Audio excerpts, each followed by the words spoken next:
Neil, live, boom. Welcome everybody back to the Off the Liberator Show. Neil, show number 644, possibly. Honestly, folks, after we crossed 600, we just gave up. So we've been doing a lot of shows. You can find them, by the way, on YouTube. They're every platform for podcasts. OffTheRadio.com. Yeah, and we are, I think, we talked about doing a list of shows with links. We're going to try that out, so stay tuned.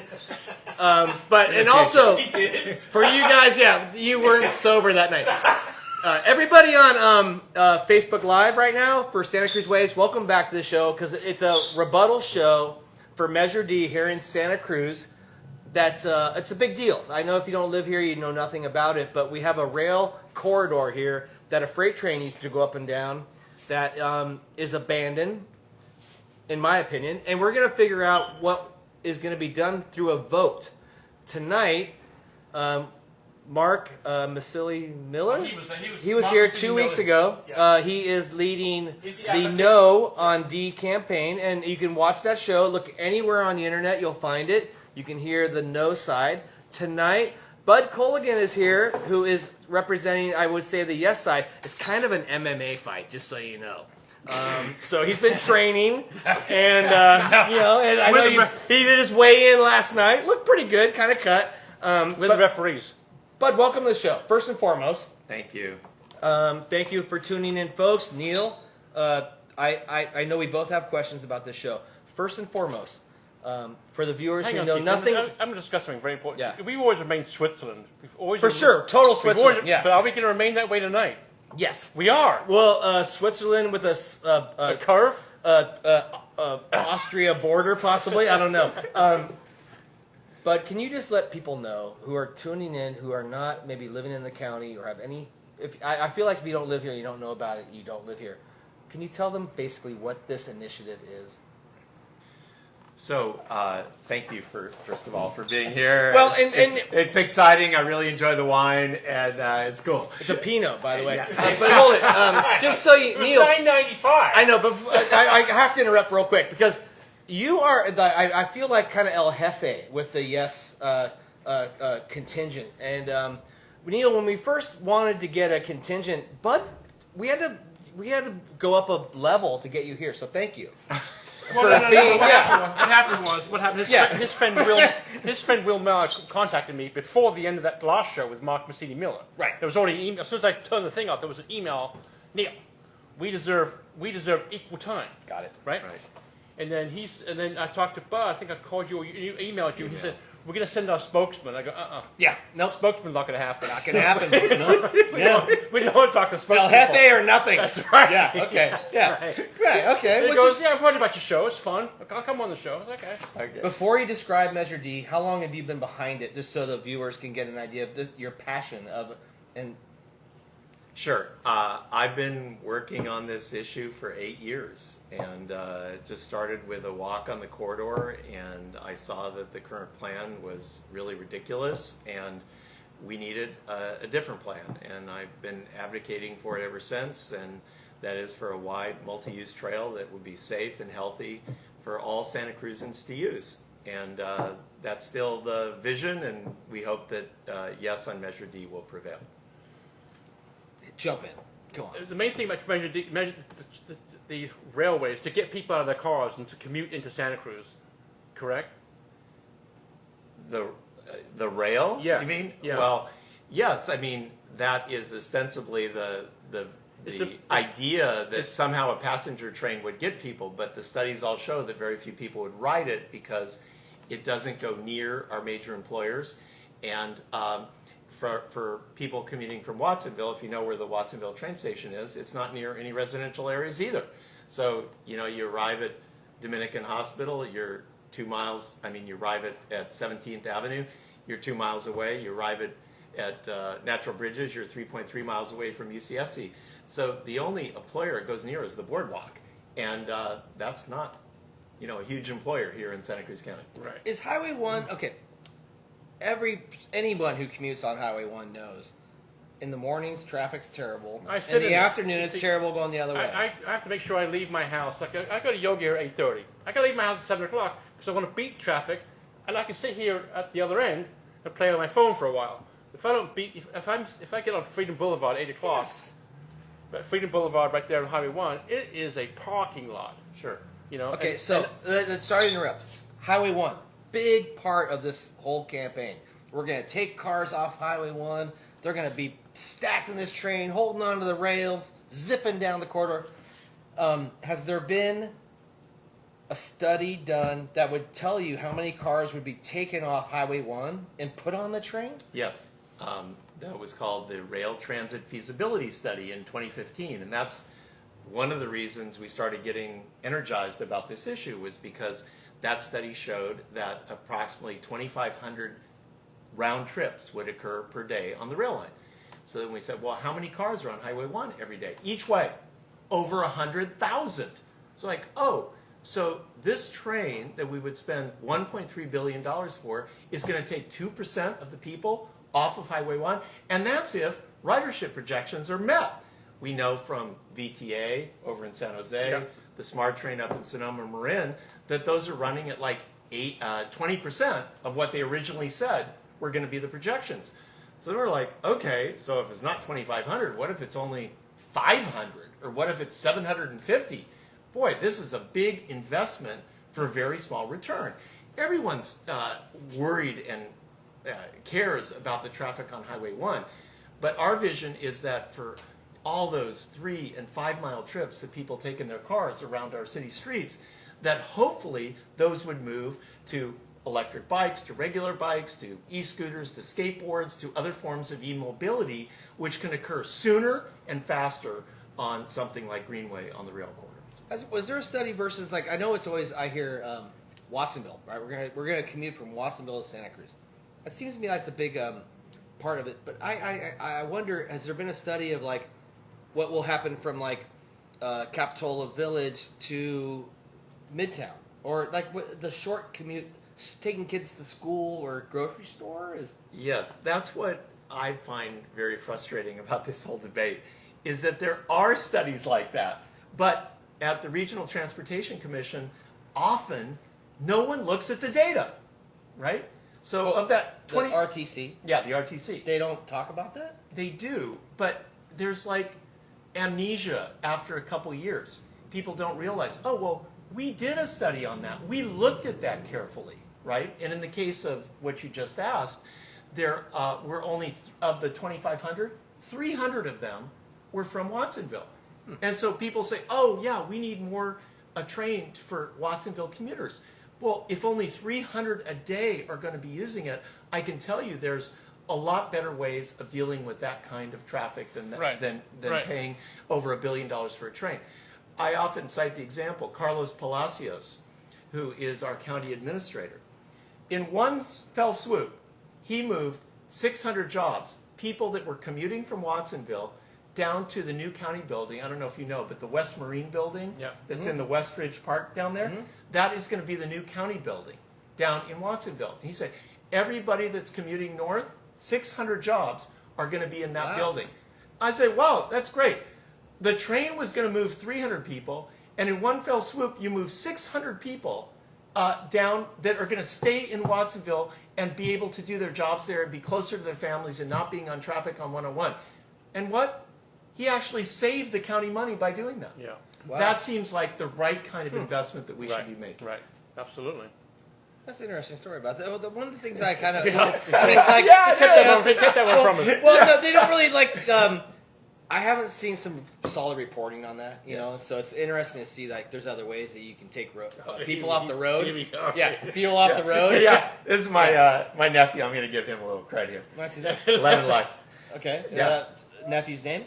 Sean Colligan. All right, Sean Coleman. Well done, Sean. That's his design. That's Yeah. his design. He did that? It's there's a whole bunch of guys involved. Very cool. Andrew, Sean, Tay Lyon, a bunch of guys. Oh, Tay Lyons. Yeah, amazing. you know We Tay. love Tay. Yeah, Yeah, Tay's Tay's been on the cool. show. Tay's amazing. Tay's cool. Real quick, I just want to say because I sort of follow both sides of it, and you know we had Mark here 2 weeks ago, and he explained the no side.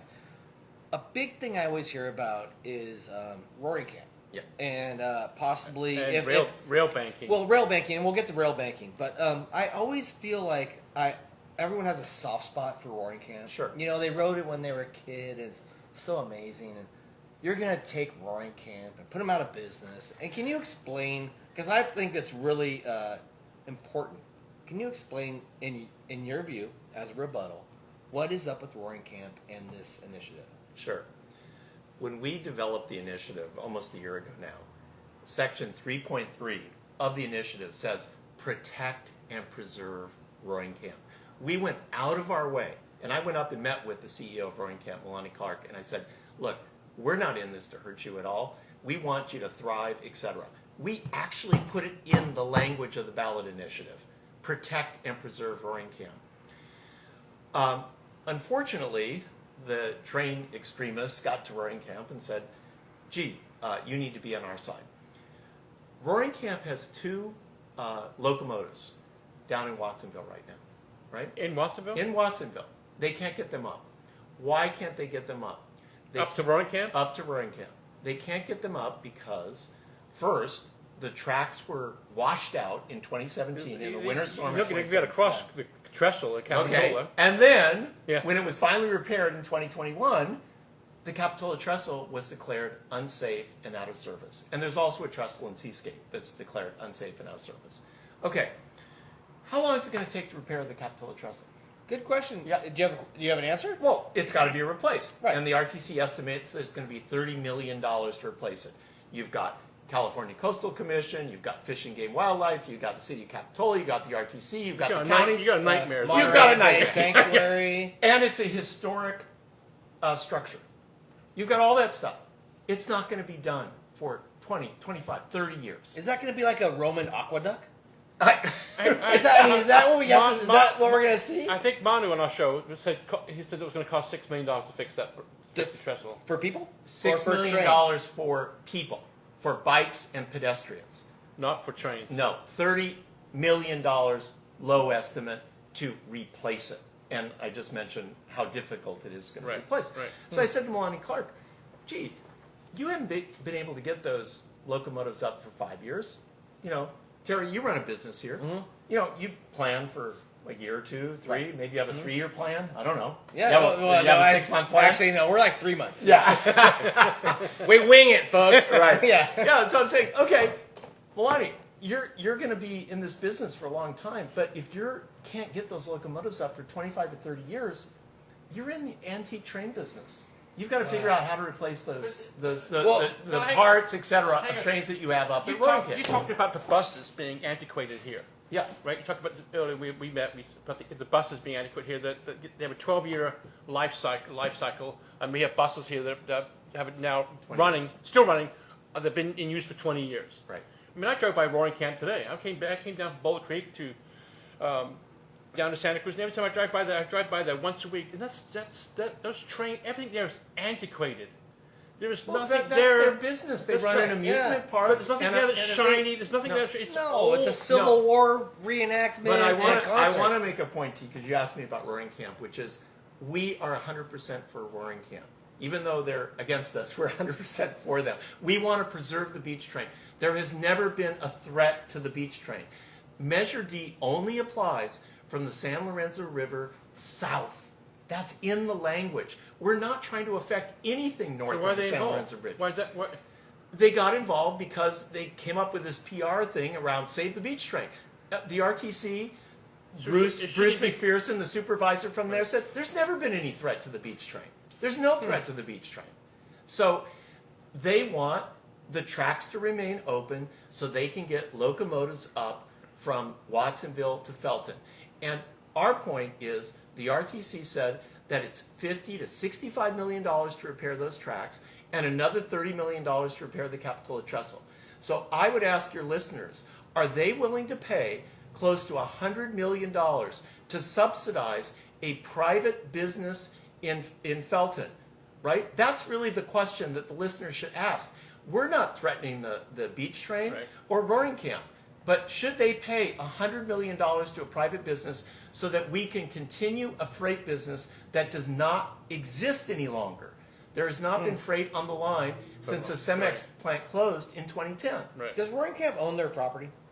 I believe so, yes. Like they own all that? 'Cause Yes. I think that. Scarborough What's Lumber- that worth the now? Scarborough Lumber next door. Is that like $100 million piece of property? I or have something? no idea. It's got to be really. I I have mean, no- they have some amazing assets. Yes. Yeah, it's amazing that there's a subsidy for somebody who's doing like fantastic. Well, I'm not saying there's a subsidy now, but there would be a subsidy Right. if we repair the tracks and repair the Capitola Crest. In regards to Roaring Camp, so if it's only from the San Lorenzo River south, there's a beautiful potential for a tourist train north of Davenport. Right. Isn't there? Yes, and the Regional Transportation Commission has entered into negotiations with Roaring Camp and said, listen, what kind of financial consideration can we give you? What kind of contract can we give you to make you feel good? Maybe there's an opportunity for more business to go like a wine pot train, train, right? or a wine train. A skunk train, A skunk right? train up to Davenport. There's lots of possibilities, right? And there's no trestles up there. There's no trestles. Huh. Okay, so possibility maybe Yeah. the beach train goes up to Davenport Of for course. a brunch, like brunch. We're all for that. Wow. Okay. What do you expect the ridership to be? If there's a train does happen to come into play, the ridership will be how much, do you think? You know, I told you it was If you- the if you go- studies say, but Yes, the studies say- I think it's important for the listeners to understand there is no train plan, right? There is no train plan. Okay, I heard 2 weeks But ago, can I- Mark was but on my- the show. my 16 years till we had a train. Maybe. But how are we gonna? What's the cost to operate this? After it's up and running and built, and here we go $26 million a year. per year. Who's Yeah. paying for that? Taxpayers. Probably. Who aren't Most using- likely, the who- RTC who- says it out of would be the- a 1/2 cent sales And out tax. of those taxpayers, how many of those taxpayers are going to be using the train? Almost none. You know, it's interesting when you Yeah, say a tax increase because Well, as there's a business- 2,500 a day, and there's 275,000 people, Right. population of Santa Cruz County, so Right. less than 1%. it's So in 99% should pay for the 1%. Well, a tax increase is an increase in cost of goods, which is an increase. Not only are you paying the tax if you're a local, now you're going to pay for the increase in the cost of goods. Right. It's a double lose on that. I got a question for you because you are well known as a successful human being. You, why the hell did you decide to do this? I don't get it. Yeah. Right? It's like Luke. It's like Luke Rockhold, right? He's sitting there on the You've sparring. been. He's gonna get in the ring. He wants to get in the ring. I saw right? that, yeah. He wants to get in the ring. Have a little, throw some jabs. But he wants to hit somebody, Is that it? No. right? But why? What, I'm curious. We have, my family and I, we have deep roots in Santa Cruz County. My brother runs Colligan Electric. He lives in SoCal. I have another brother who lives over off 26.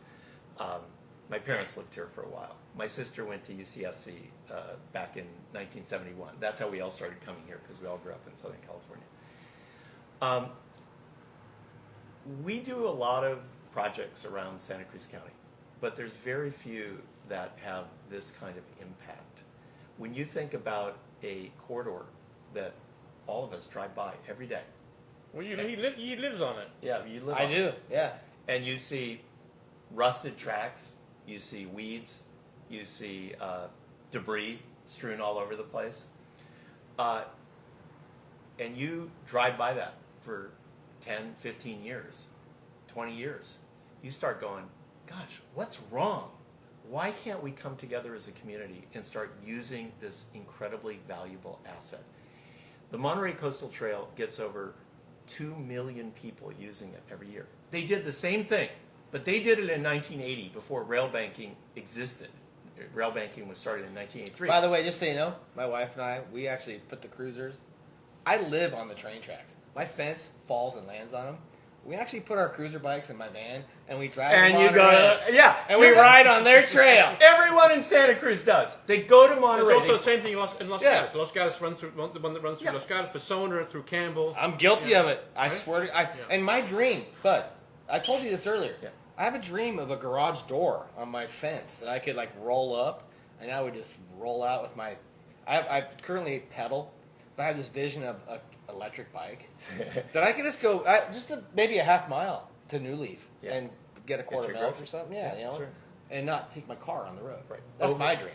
Over 2 million people a year use the Monterey Coastal Trail, and 70% of the uses are local. right? It's not just tourism, right? 70% of the uses are local. Probably some of us would be in the tourism category, and about 30% are going down there. But this trail, our study from 2016 said that about 2 million people were going to use, but that was before the pandemic, and that was before the explosion of bikes and e-bikes. Right. You've seen it in all the stores around here.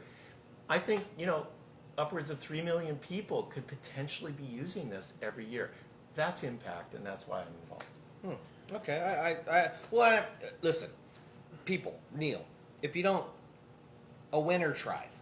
Yeah. And let's go back. We asked Mark if he loses the election. He said, would he lose gracefully? And he said he would. Will you lose gracefully? Absolutely. I mean, look, after 8 years, what we said and what Manu Koenig said when he ran for First District Supervisor in 2020 is that he wanted to have a vote of the people, right? There will be a lot of people that claim that some vote has taken place. They claim that back in 1992, Proposition 116, that was a vote. All right, that was 8 plus 20, that was 30 years ago. Then they say, well, we voted for Measure D in 2016, the transportation tax, and the trail was 17% of it, and the highway was a certain amount. Just so you know, they roped in the highway in that. Of course. Yeah. Of course. No, and I don't care what anyone says. I voted for it because of the fact they roped the highway in. Right. I didn't care. I live on the tracks. That wasn't why I voted. Of course, but it was a package of stuff so that people could someone could find something that they liked in Measure D in 2016, right? So everyone, of course, interpreted the vote differently. You said, oh, God, I voted for it because of the highway. I said, well, there's only 8% of the money that was going to go to maintaining, studying more trains. Okay, for 92%, I could swallow hard and vote for it as well. Other people say they voted for the trail. Other people said they voted for Metro and Paracruz. Nonetheless, it got 2/3 of the vote. This is the first time that we've actually had a vote on the rail corridor. And I wish it was more about the policy issues of that and not so much about the vitriol and the name calling and everything else that's occurred in this campaign. Politics. Yeah. Right. Does that make you sad? Because Totally. I mean, I feel like there's in social media I commented on a few things, and immediately I was roasted. Struck with lightning. Yeah. It was like 2016 vibes. Right. Would you do this again in hindsight? I want a vote of the people on this issue, and that's what we've gone for a long But time. I don't understand. See, if Measure D goes through and if they win, if that side wins, what the hell? What's next? A bunch of weeds on the tracks for 16 years? I mean, I don't know. If yes wins, yeah. Oh no. Okay. Yeah. Yes. yeah. Well, if yes wins, remember when we first started this, we lost votes at the Regional Transportation Commission 1 to 11, right? 1 meaning our side, right? By 2018, when they had the progressive rail, we had a new rail operator. Oh, the new rail operator was going to do fantastic things. He was going to bring freight and passenger rail and all this stuff. Signed a new 10-year contract with Progressive Rail. What happened?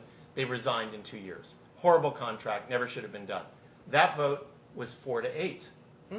So we'd made progress. Then we ran Measure L in Capitola, 2018. After that vote, we won Measure L, which said the Capitola residents wanted to keep bikes and pedestrians on the rail corridor. They didn't want them coming down steep East Cliff, going through horribly traffic impacted Capitola Village and coming up steep Monterey Avenue, right? Okay, that meant that the Capitola representatives wanted to vote with us. Then, First District Supervisor, right? And Manu Koenig had been the former executive director of Greenway. So he runs. He wins. Not only does he wins in a landslide, 57 to 43%. So then one of the things he said was, I'd like to see a vote of the people. And that's where we are today. Can I bring up can we go a different direction here? Yeah. By the way, I'm sure there's comments. I don't know. I'm afraid to look at the phone. So we'll look at the comments in a while. There's But gonna be if some you've comments commented, thank you for commenting. Chiming in. Yeah, because I feel like life is about agreeing to disagree. Right. And so And please You're going comment. to want to comment about this. I'm ready. MME. Mark Massetti What? Engineering, right? That was City Miller Engineering. Yes. Right. That somehow or other they had a part in that side of Measure D. Well, look, Mark Massetti Miller is a nice guy, and I think that a lot of people in this campaign have said, I don't understand this. They always say, follow the money. And the only organization that has a monetary interest, well, you can look at the contractors that could potentially build all these retaining walls and new bridges and stuff, like people like Granite Rock, for example, that contract out. I've talked to them. Say, no, Bud, 95% of our business is paving. Right. You know, But that's not the cup of tea. This isn't where we make our money. Right. Okay. Well, there's consultants, right? And they do a lot of studies for the RTC. That's the No on D side is very happy to continue studying this forever. And each of those studies is like $1 million, right? And then the last thing is all the engineering. Who does the design and the engineering? And it's surprising that if you look at segment 9, which runs from the San Lorenzo Bridge to 17th Avenue, or segments 10 and 11 from 17th up to State Park Drive, whose name is all over those design plans? MME. Now, Mark says he sold the business 6 or He's 7 retired. He said he was retired. Yeah, he sold the business 6 or 7 years ago. Right. But he's been involved in this for 20 years. And so, you know, I'm not saying anything is wrong with that. I'm just saying that one organization, MME, is benefiting a lot from this, and they happen to be associated with Mr. Massetti. And they haven't brought that up. They haven't brought that up at all. Well, in a segue to that, because I've been involved in this for a while because I do live on the corridor. You often come up as a big investor in the yes side. Yes. You know, I obviously you've been involved since day one, but you know it's always like there's a little bit of like you have a cloak and dagger and a mask. You know, Well, like I Bud. think both sides have a dog. But my point being is, can you candidly say how much money you have involved in this currently, so people know your involvement? It's public. Okay, so how much? You can go to the Form 460s that are listed on votescount.us. And I've given $25,000 to this. The couple of Mark Massetti Miller and Donna Murphy have given $50,000. Dan and Jill Dion. So Mark, who was here 2 weeks ago. Yeah, $50,000. Okay. He and his wife. How much? Segue back. How much money each side do they have involved in this campaign? According to the reports that are public, as of April 23rd, the yes on D side has raised about $450,000, and the no on D side has raised about $250,000. Is there a breakdown or like who? Yes. Who contribute? You can see it all. Guy Kawasaki, for example, is Our guy, if you're watching, is one of our SOB. is one. You look at the people that are behind yes on D. I'll tell you, Guy Kawasaki, Julie Packard, Monterey Bay Aquarium, myself, Miles Ryder, who's a fourth generation family with Driscolls, Roland Rebely, big philanthropist He in built town. the skate park in Seacliff. He's got the Roland and Pat Rebely. Thank you, Roland. Homeless Center. Real community-oriented people that are involved, that have built things, that are doers in our community. If you look on the no on D side, 50% of the money has come from 3 couples. You know, How much? 128 of the 257,000 they've raised. From 3 couples? From 3 couples, 50%. Are couples one? Well, they give as individual contributors, but That's for tax purposes, Yeah, obviously. Yeah. Okay. What do you see? You guys, you win the election. What do you see? What's happening? What do you see us sitting here in 5 years talking about? Well, what I hope is that we'll all be out riding our bikes and scooters and skateboards and everything else on a finished rail corridor. When we first brought up the problems with the current plan in 2015, if people had listened, we could have that corridor today. We'd all be using it. You know, instead we're still studying, spending money, wasting our time. And what I hope is that since I mentioned we started out 1 to 11, and then now when the rail business plan was declined by the Regional Transportation Commission in April of last year, the vote was 6-6, right? I think now potentially the vote could be 7-5 in our favor. If we win the vote, I think that what it does, both options are being studied right now, and what it does is it gives the RTC the courage and the political backing to go forward with what's called the interim trail plan. That's what I'm hoping. 5 years from Can I now, say my piece? there'll be Can I say bills. what I think? Say your piece. I mean, I'm ready. you heard it before. Growing up in England, which I grew up in England, took a train, I've heard this one. I'm gonna get a glass of wine. take a glass of wine, from Brighton to Victoria Station. When I worked in London, every day, you know, there was a train. The express train was every hour. You knew, but there was an end game. There was an end game when I got to the station. That's very important, is to have the end game. When you get to the station in Victoria, I could take the tube to where my destination at King's Road. I could take a taxi if I wanted to get there a little more direct, or I'd take a bus. If I miss the bus, there's 5 seconds behind it, or 2-3 minutes behind it. I had an end game to get to my destination. There's no end game. I don't see the end game here where you dropped off in Capitola. Right. You drop off in Capitola at Jade Street Park. What are they going to do? Level that and put that's going to be a car park for cars next to your house? You could get dropped off in Capitola, but you're going to want to go to Cabrillo. It's probably 1.5 miles, 2 miles. Do you Uber that? There has to be an end game. I mean, Neil. as much as the cooperating goes on with all the politicians Yeah. and the people who are putting money in, great. But for the common man, they want to use that train. There has to be an end game to get them to their destination. Of A course nurse has worked a 12-hour shift at Dominican, does not want to walk 2 miles to get a train. Right. You know, so much of this discussion takes up the train. But as I said earlier, there is no train plan. There's no funding. There's no plan? There's no money for it. No. There's a conceptual thing where people have put pins on a map to say this is where the train stations are. But like the one at 17th Avenue, are you going to take over the Simpkins swimming parking lot? Right. Where are you going to put? They just put $1 million field in there. They just put $1 Right. million field in there. At Jade Street Park, over the Capitola Bridge. There's no plan. There's no plan. And so there's no funding, there's no plan, but everyone wants to talk as if somehow in the future this $1 billion train is supposedly going to appear in our midst. There is no plan. Okay. So I have another point. You guys are drinking too much wine. I see it, but I see a lot of excuse us, folks, for having a good time. I see a lot of the West Side's. They've done a rail trail over there, Yes. where there's still tracks and a Yeah. trail.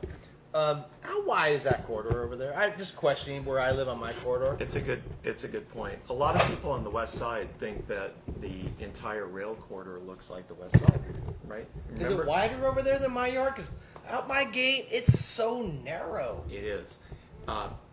There's a difference between the physical corridor and what the actual right of way is, right? Over there, the difference between those two things is very minimal, right? So you've got the train tracks. There's no trees. Right. It's in a wide enough area. And if the entire corridor looked like that, as it does through farm fields up to Davenport, we would have had no objection. We'd have a rail and trail. Right. But when you get south of the San Lorenzo River, as you know, Right. you live near 41st, Yeah. the corridor narrows and it gets very steep. There's lots of gullies, there's lots of ravines, there's lots of bridges. And so putting both in that situation for the next 20 miles is very, very difficult. Yeah, I just don't. And the problem I see personally with some of the areas that are narrow is the train goes down the middle. Right. It wasn't offset. Yes. And in defense of no on D, is there any plans to move the track over? In some cases, there are plans that the track would move over. The problem is, what kind of trail do we get at the end of that? The recent plans that have come out show the trail between 6.5 feet to 12 feet, depending upon how wide the corridor is. Right. Imagine a 6.5 foot trail. That's like a sidewalk. That's right? gnarly. Yeah, Okay, that's a little tough. And so yeah. when you're talking about commuting, remember this trail is supposed to be for transportation too. We want to use it for commuting. We Right. want to get people out of their cars. How are we going to get people out of their cars with a 6.5 or an 8 foot or a 9 foot trail? I think it terribly diminishes, and we've done studies on it by Alta Planning and Design that shows the width of the corridor and the separation of uses between walkers and people on wheel traffic has a huge impact in how people use the corridor and how many people use it. Can I just say something real quick? I want to say something too. Okay, you go first. You want me to go first? Yeah. We've had a lot of politicians on the show. Many. Yeah. Mayors, senators, congressmen, yeah. supervisors. Chiefs. You know, and you said today this county is a poor county, right? How are we? Where are we getting all this? Like the homelessness situation, right? There's no money for that. Our mayor sat there and said to us, "Hey, There's Neil, no money. I'd love to help." This is Santa Cruz Mayor Donna Myers said right there in your chair, "We got no dough. We don't have any money for the homeless." That's a big Well, problem. This is a big problem here. God Where are we getting forbid the money? you drive a lowrider. Where's this money? I have no idea where this money's going to come from. Are they going to say federal, state? No. There's a preference. Private investors? Neil, there's a preference for ideological rhetoric over getting things done. I mentioned to you earlier when we were talking, we have $235 million of deferred road maintenance. We have a metro system which has antiquated buses and is now running a deficit this fiscal year. We have a homeless problem. We have an affordable housing problem. Right. You can go on down the list, Right. right? And yet, we can't seem to prioritize in a way that says, here are the top 2 or 3 priorities that we need to solve as a community. We keep talking about wanting to do everything when we don't have the budget to do everything. It's just shining stars. It's just, Yeah. right? It just doesn't. And everyone gets mad at me because I'm like the guy taking the punch bowl away from the table. It's like, well, do we want to get something done or don't we? Right. Can I say my piece right now? Yeah. You're up. You're up. Well, no, because I just trip out on something because I'm afraid. You know, I feel like we're dealing with the movie The Wild Wild West on some like roaring camp, Days of Thunder kind of, like it's like Days of Thunder. crazy thing going. There's 40 electric vehicles for sale, different vehicles in the U.S. right now. 40 different models of electric 100% vehicles for sale in America. Last night I saw there's an electric bicycle that has a 100-mile range under $1,500. There's legitimate flying fucking cars right now. Teslas drive themselves. Right. What? We're going to drive a goddamn train? We're going to have rows of, like, By the time it's flying, self-driving helicopters and Well, shit that's coming up. that's the whole point, Terry. Is that like talking about this where there's no plan for 25 years into the future when technology is changing as quickly as it is. Right. It seems crazy. Like, let's do something for the next 20 years that's benefit. Let's get the technological winds behind our sails so that we can push forward, not backward. Can I mention last night's guest? Last night's guest, Dr. Doug Hetzler. Oh, man, okay. the myth, the legend. Did you talk to him last night? Yeah. He's we a had big him on Yes the on show. D supporter. Oh, he's a great guy. He sat there. He's and- the surf doctor. Yeah, he's the fear doctor. He sat there and he goes, Neil. End of the show. And he goes, Neil. I want to say one thing. He goes about the Measure D. I just want you to say one thing. He goes, California coastline is pristine. Let's keep it that way. That's what he said. Remember that? Yeah. No. Yeah, By the way, he's a hero of mine. He fixes me. Totally. You should see what came out of his ear. It wasn't pretty. I put it on my social media. Sorry, I scared everybody. Doug Hetzler is He's a huge Yes on D supporter. He works with all the surfers, and actually, there's over 210 doctors and medical professionals that have endorsed Yes on D. So in 16 years, if we lose this and they actually rob, I don't know who, Putin, to build this thing, if they build it, They won't. sanctions. They won't. But if they do, how much would it cost to ride it? Are you going to save money from your electric car or your electric scooter or your the Joby Uber that flies you in a personal helicopter to work. I don't get it. The studies have said that it's $4.50. That is just like a placeholder Daily? each way, so $9. But the bus fare for a round trip bus is only $3, so it's a third. So someone's going to pay 3 times as much Right, in order to ride the train and then have a first mile, last mile problem. Right. Waiting, parking, Right. Uber, Right. taxi, Right. a shuttle van, metro, Right. yeah, whatever. So it just doesn't make sense. You know, it's I love elections because there's hindsight to them. You know, it's so amazing. Yeah. Because we are going to have a hindsight moment Sure. with this, you know, we don't know. It's close, right? Can you Yes. admit that? I think it's close. Yeah, you feel that way. Yes. And you've gone. I mean, you literally like block by block. It's close. Right. Do you feel good? I feel very good about our chances. I think that there's a lot of quiet people out there waiting to express their opinion. And they know, unlike TC, they know not to do it on social media. Right. Unlike Big C's over here, he doesn't give a shit. I think one guy actually, I think he threatened me because I was like chimed in. I said something like, "I want to have a garage door and I want to ride my bike out my." You're a goddamn fucking land grabbing mother son of a bitch. And I was like, I just live on the train track. I just want to ride my bike out it. We found out in the first district supervisor election that the social media vitriol is really not representative of the people. And when the results came in, we were also surprised by how much Manu had won. So I'm hopeful that there are a lot of people that have common sense. There's a lot of Democrats that have common sense. You know, we're all basically lifelong Democrats, and you know, the Democratic Party and others are for the other side. But what we're trying to do is actually make progress and do something that will benefit everyone in the community.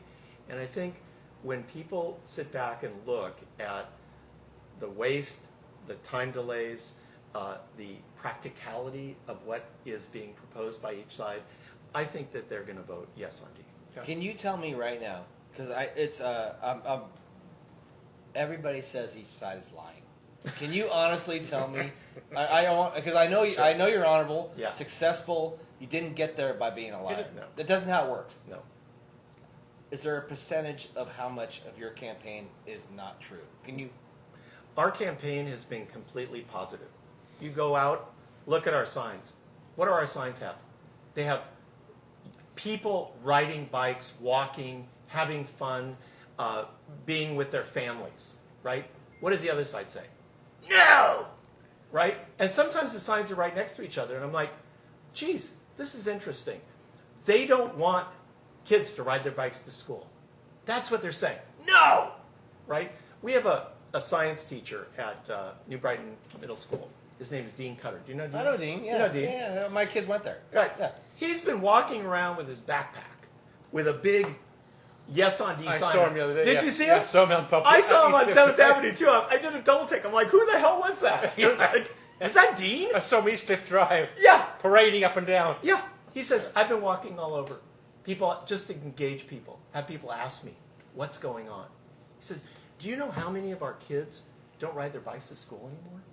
Can I stop you? Talk right about- now? No, you're right. No, Traffic. No, you're right. I honestly want to stop just this very second because here's why. I live in Pleasure Point, Yeah. Opal Cliffs specifically. Yeah. Opal Cliffs Drive, which goes from East Cliff with a beautiful bike path. Yeah. Opal Cliffs Drive goes to Capitola Village. Yes. No sidewalks, period. I live in the Opal Cliffs neighborhood. None of our streets have sidewalks. If there's a sidewalk on the rail corridor that takes us to 41st Avenue, it could take you down the sidewalks here to Pleasure Point and the East Cliff bike lane. Think about moms with strollers. Just saying that. Yeah. And you, if you can please tell the viewers, is there enough room for a train and bike paths? No, where you live, it's not. And through there, that corridor? I mean, that's a question where you say, how much engineering and cost do you want, right? So, for example, when it goes through down by, basically Twin Lakes and Schwan Lake, when it goes through that area behind that nice park near Simpkins, Right. there's areas there where you have to build one of these floating viaducts. On the west side at California Street, they're going to build a 20-foot high retaining wall because they have to blast out a lot of the granite that's right there on Bay Street, where the water treatment plant is, Right. in order to make enough room. So the question is, like, how much expense and cost does this community want to endure? How many heritage trees need to be cut? All the trees that are right along the climbing gym that's there at Seabright? Right. There's a lot of heritage oaks right there. Those will all be gone. So, our view is that if this thing isn't even possible for 25 or 30 years, a train, why would you destroy the corridor now? Why don't we build something that we can use? Rail bank the corridor so that we preserve future transit options on the corridor and use it for the next 25 or 30 years. Could there be driverless rickshaws going up and down that thing too? Yes. Just saying. Yes. Because Google's got driverless cars that are Sure. probably safer than teenage girls on cell phones. Yeah. Just saying. Yeah. And so They exist in India already. no, it's the future. E-rickshaws. E-rickshaw? Yeah, absolutely. The future is changing so fast. Right. My friend saw the weird what are those things? The drone with the Sobe, right? Or what is it called? The Joby. Joby Yeah. Aviation. My friend saw a Joby flying. Yeah. Well, that's reality. And that's all solar powered. Is that the next? Is that more important to our future That than is. a train? Yeah. Just saying. Look, there's going to be all forms of e-modalities coming. We see it every day. Software is invading basically everything that we use in our daily lives. And I think that the technology, Tesla got in front, but GM and Ford and Volkswagen and everyone else have basically thrown caution to the wind. They're saying we're going to be an entirely e-company by 2030 or whatever, 2025. So it's coming rapidly. You've seen the progression of e-bikes. You mentioned $1,500, I think you said, for 100-mile range. 100-mile range. Yeah. That's just going to keep getting better. Mm-hmm. And you can buy an e-bike now for less than $1,000, and it's dropping.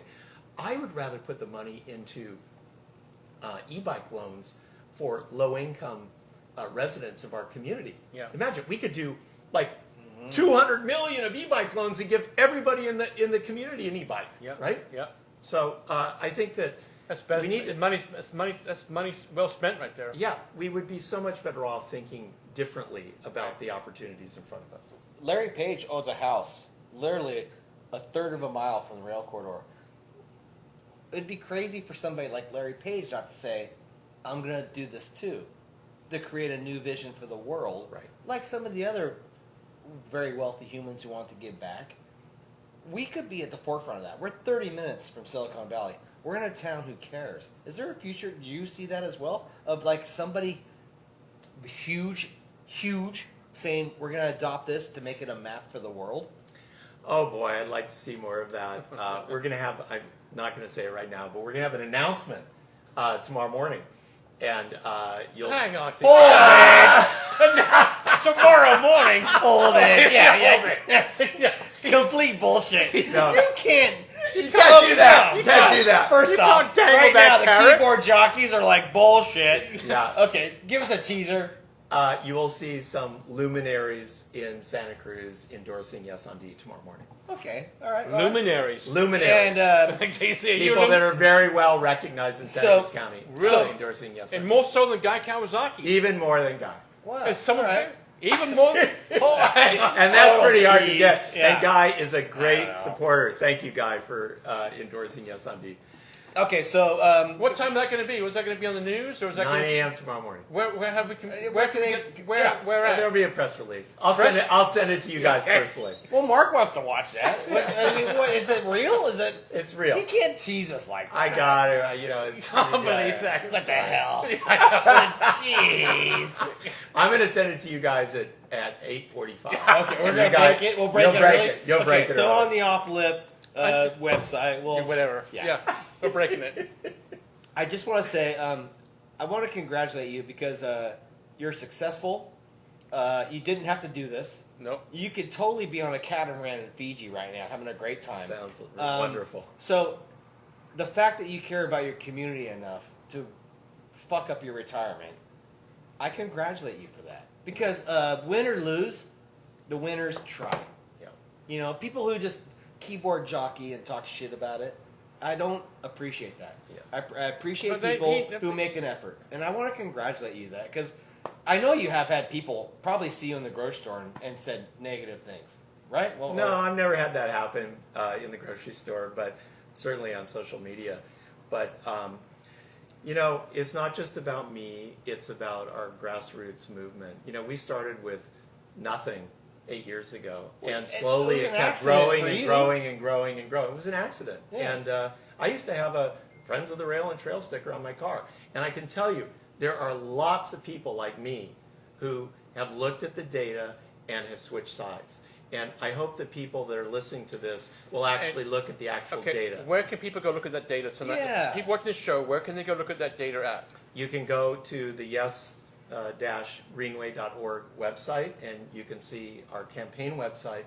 But an even richer source is to go to SCC, Santa Cruz County Greenway.org, which is the site that we've had for 7 years or so. And there is voluminous information on there about lots of things that I've talked about today, all the data.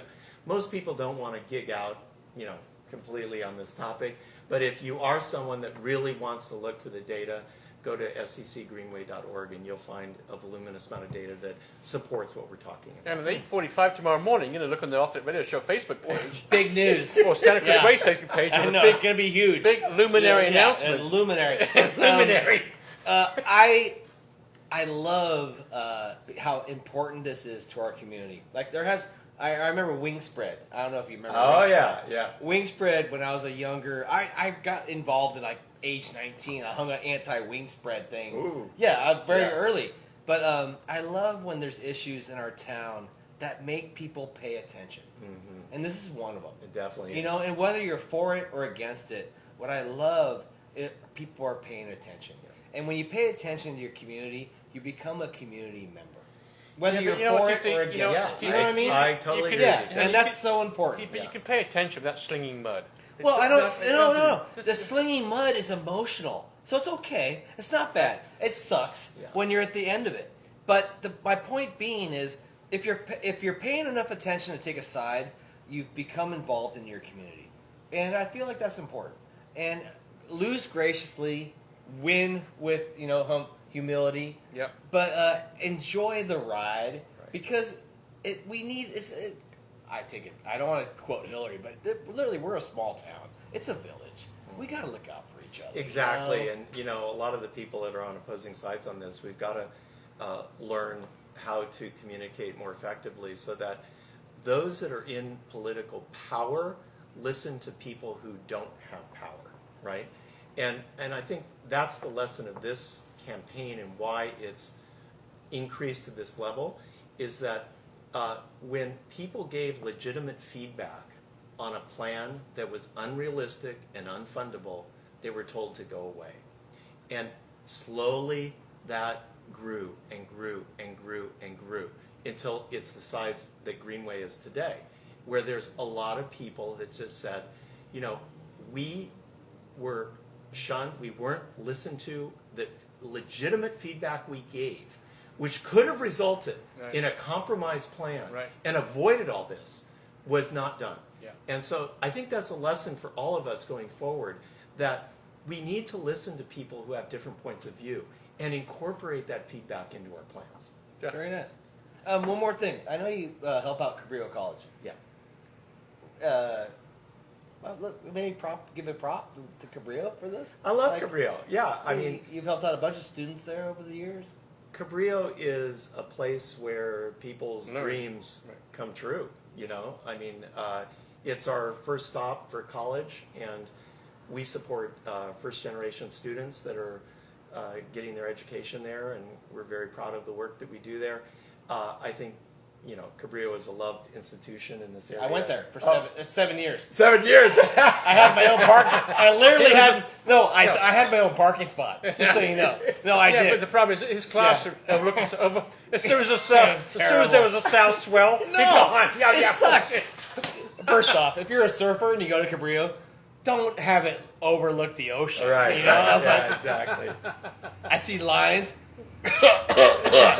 No, it's true that Cabrillo is a great institution for so many people, and now they're working so closely with both UCSC and CSUMB so that the students can matriculate to those four-year universities. It's great, and we're very lucky. I want to give congratulations to Angela, my friend Angela. Mm-hmm.